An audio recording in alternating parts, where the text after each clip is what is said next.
food at a cheap price was probably produced on a large scale with limited biodiversity using petrochemical fertilizers and pest controls and insecticides and all this.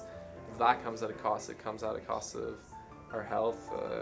That stuff like that's been linked to cancers. It comes at a cost of polluting the water source, of depleting the soil, of all these things, and pretty soon what land will be left for us to grow on, what water to drink. So we need to do some kind of like full cost accounting. We need to add that up and cost that when we think about what the cost of food is.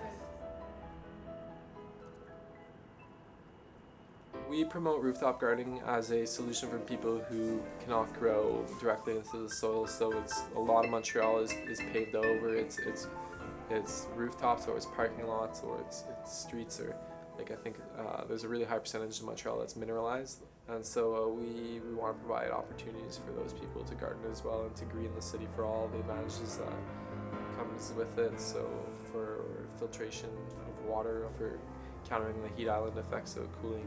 For food security, we should be growing more food in the city to reduce food miles, but also to make sure we know what's going into our food. Food is essential, I don't know where we would be without people growing food for us. So we need to account for the true costs of cheap food, and then we need to weigh that against the impacts it's having. So is food at a cheap price really worth it if everything else is accounted for?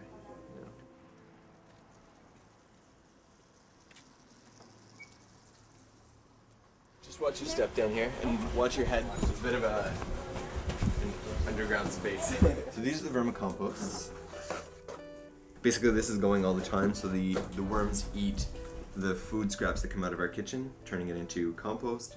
That compost goes into our garden, which is used to grow vegetables. Those vegetables go into our kitchen, which then produce food scraps, which go back into our... So it's the urban food cycle, that's what we've got. There's specific worms. They're red wrigglers. They're an African worm, which eats about twice its own weight in food every day. Can live in a very wide range of temperatures and acidity levels, and reproduces very quickly, so they're ideal for vermicompost. Our idea is just why not invite our members in to follow us along as we go about doing our gardening tasks for the season. So all throughout the season, at every step, we'll have workshops on whatever is going on at that time of year. So that's why we do it with volunteers. We share what we know, and then at the same time we can have a bit of help doing the work.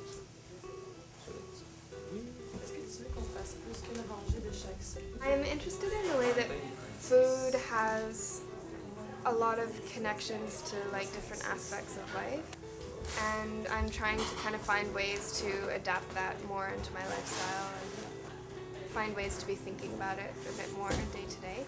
So this is my start, and we'll see how far I go from there.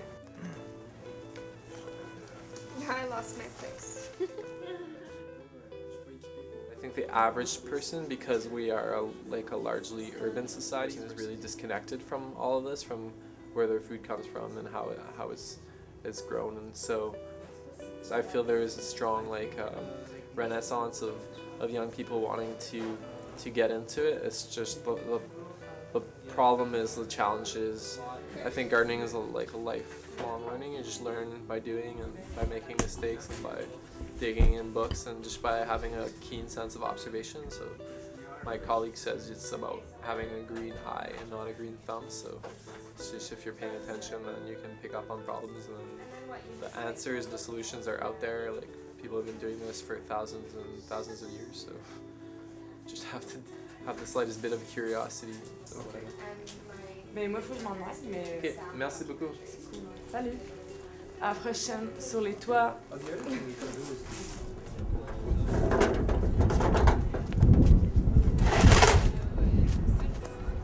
Well, the idea is that we're not doing gardens, we're creating gardeners.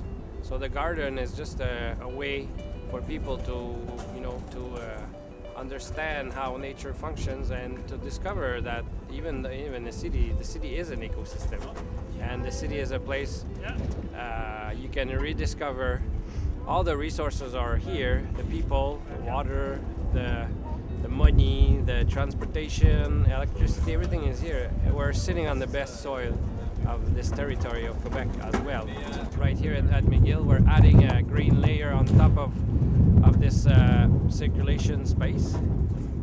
We're producing a lot for the Meals on Wheels program, but we're not taking anything away from the site.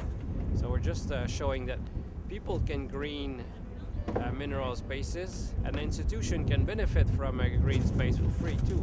And it becomes an inspiring model for other institutions that want to be part of in this sustainable movement.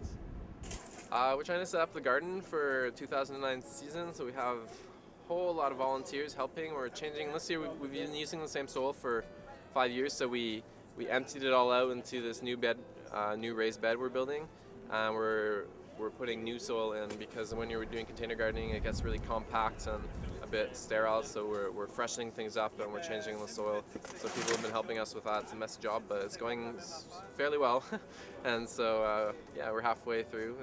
And the other thing people are doing once the containers are full, they're setting up the garden. So it's a container gardening, so we have flexibility. We move things around. We try to make it a bit design and look good and look fun. And for people who use the space, so the people as you can see, are starting to set up the garden, and in a couple hours everything should be in place and ready for planting.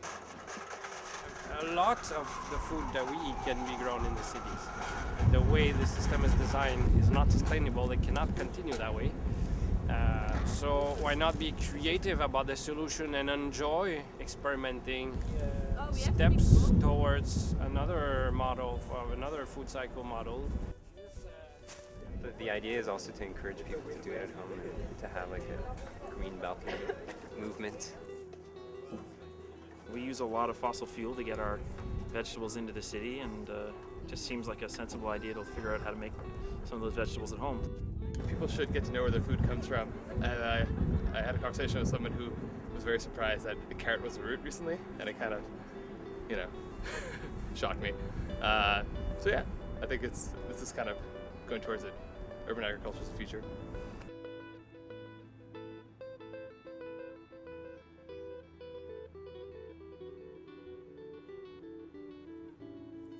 I mean, I don't know if I should say this on camera, but we couldn't figure out broccoli and cauliflower. Oh, I just found the tag. Okay, so this is a broccoli, so we shouldn't have tied it. We have broccoli and cauliflower growing, but the plants look somewhat identical. And cauliflower you want to tie up if you want to blanch it, if you want to keep the head, the flower nice and white. So that's what we did, but I think we tied up some broccoli, like this one apparently, which we don't want to do.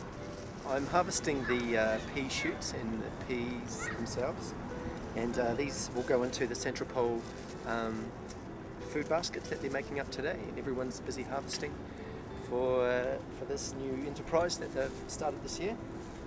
The kitchen gets pretty creative because we can't get, we bring them whatever we have and they figure out what to do with it, so they throw it into some of the meals. The lettuce, we have cold salads on Tuesdays, so they've been using our lettuce and those. So those things are edible? Yeah, they are. I don't know how you call them in English. It's called in French capucine. It's peppery taste. You eat the leaf and you can put them in salad. It's really tasteful. Love it. So what are the importance of insects? Oh, that's a complex question. They're integral to the success of plants. So they play many roles, from decomposition, pollination, predation, everything. Insects are crucial in your garden. And that one's labeled cauliflower, and I remember planting those because I planted them after. Yeah. So I know they're cauliflower. Yeah, that one's definitely broccoli. Yeah, I mean, urban agriculture's got an enormous potential for feeding urban populations, especially for things exactly like sprouts, leafy vegetables, things that don't need much space. So everything you need to grow these foods is here in the city. We just need the policy to let it happen, and the people who want to do it. Harvesting things, tending plants is pretty enjoyable, pretty relaxing. And just knowing that the food is going to a good cause and to something that I really believe in. I don't know, it's all around a good thing to put energy into. cauliflower, because see, this is the cauliflower I know because it's labeled, and you can't tell the difference. They look exactly the same. So we're gonna leave them uncovered, I think. See what grows, but lesson, identify your plants.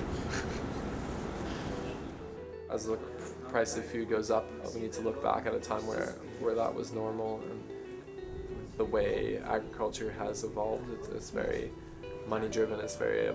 You have to kind of go large scale to make it work, and so people are having to be really innovative, and consumers are having to prove that they want to support this to make it work. So if they want locally grown organic stuff, then they have to support the system that's allowing that to be available to them. So it's good that young people are like taking interest, and there's a lot of like willingness from older farmers to pass on their knowledge to younger farmers. There's some good kind of sharing of knowledge and cooperation happening on all ends.